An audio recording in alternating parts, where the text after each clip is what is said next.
आज झारखंड में पारा शिक्षकों की स्थिति देखिए।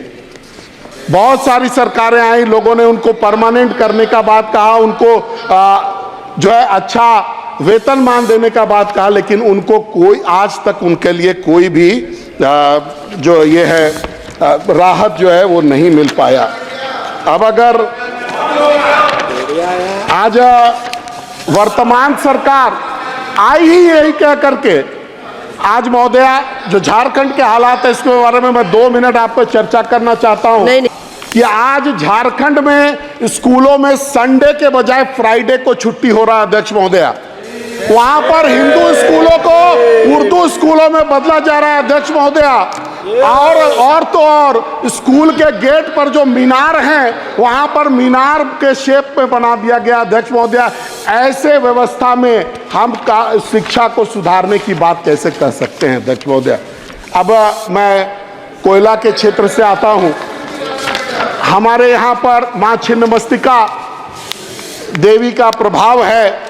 मंत्री जी से मैं यही आग्रह करना चाहता हूं कि मंत्री जी, बहुत सारी कोल माइंस है वहां पे, तो एक इंडियन स्कूल ऑफ माइंस हमारे यहाँ रामगढ़ में अगर संचालित हो जाता, और साथ ही साथ जो मैंने अभी आपको सलाह दिया मंत्री महोदय कि आरटीई में जो विसंगति है, जो माइनॉरिटी इंस्टीट्यूशंस को छोड़ दिया गया है, उसको माननीय सदस्य प्लीज ऐड करना चाहिए। बहुत बहुत धन्यवाद अध्यक्ष महोदया।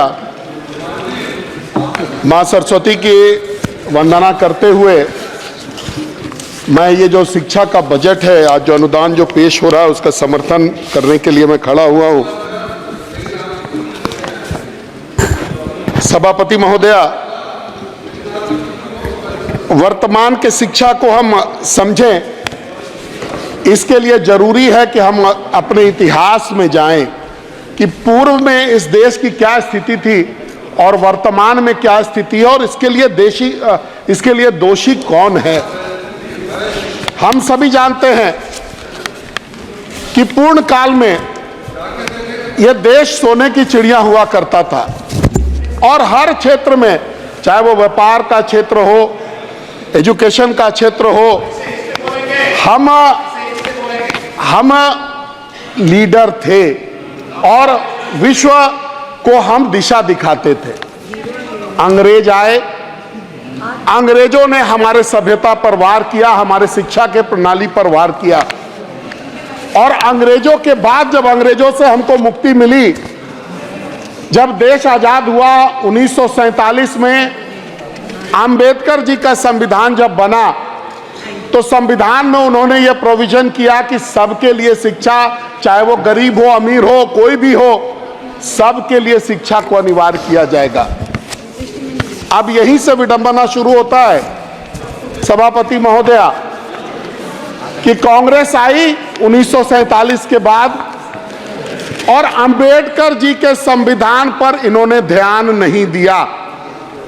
आज अगर शिक्षक पर शुरुआत से अगर फोकस दिया रहता, तो आज शायद हमारे देश में जो वर्तमान स्थिति है कि हमारे लोग शिक्षित नहीं है, शायद आज ये स्थिति नहीं बनती।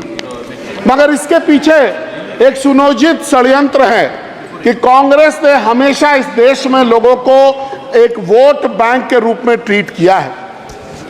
अगर ये लोगों को पढ़ा देते, लोग समझदार हो जाते, तो शायद इतने सालों तक, 60 सालों तक इनको वोट देने का कोई प्रश्न ही नहीं उठता था। आज इस देश में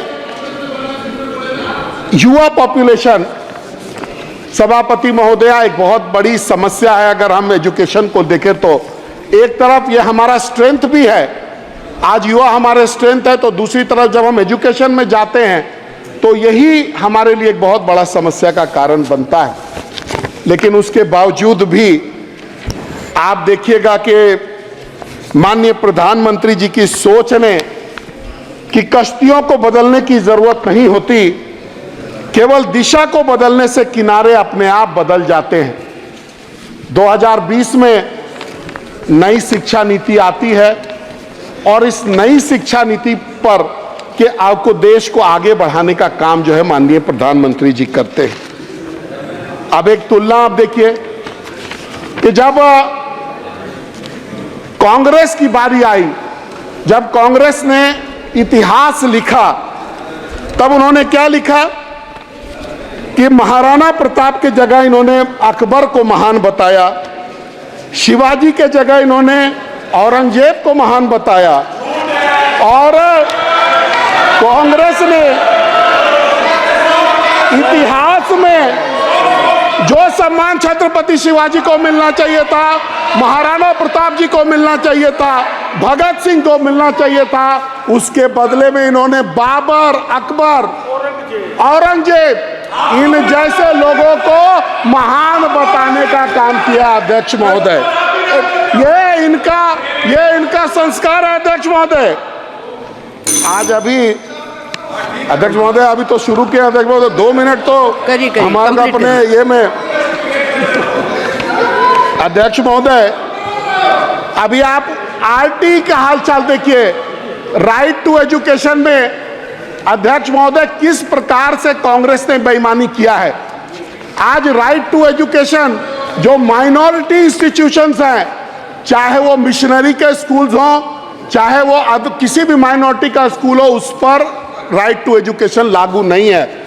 मैं पूछना चाहता हूं कि क्या गरीब बच्चों को, उस समुदाय के गरीब बच्चों को फ्री एजुकेशन का अधिकार है कि नहीं है। अध्यक्ष महोदय और मंत्री जी यहां पर है, मैं उनसे मांग भी करना करूंगा कि कांग्रेस की इस भूल को वो सुधारने का काम करे। अध्यक्ष महोदय, अध्यक्ष महोदय अभी सौगतदा नहीं है, यहां से चले गए। उन्होंने आरएसएस पर प्रहार किया कि आरएसएस जो है शिक्षा में अननेसेसरी दखलंदाजी करती है।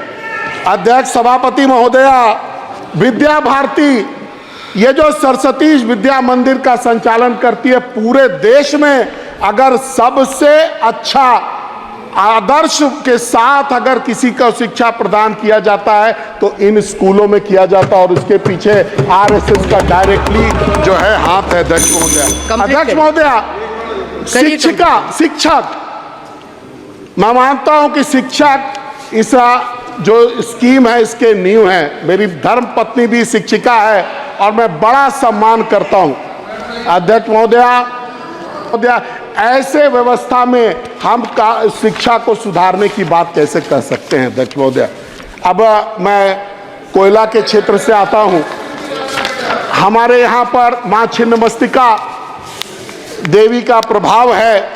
मंत्री जी से मैं यही आग्रह करना चाहता हूं कि मंत्री जी, बहुत सारी कोल माइंस है वहां पे, तो एक इंडियन स्कूल ऑफ माइंस हमारे यहाँ रामगढ़ में अगर संचालित हो जाता, और साथ ही साथ जो मैंने अभी आपको सलाह दिया मंत्री महोदय कि आरटीई में जो विसंगति है, जो माइनॉरिटी इंस्टीट्यूशंस को छोड़ दिया गया है, उसको माननीय सदस्य प्लीज ऐड करना चाहिए। बहुत सारी बातें बोलने को थी, माननीय सदस्य, लेकिन आपने Asaduddin Owaisi ji. Thank you madam. Madam direct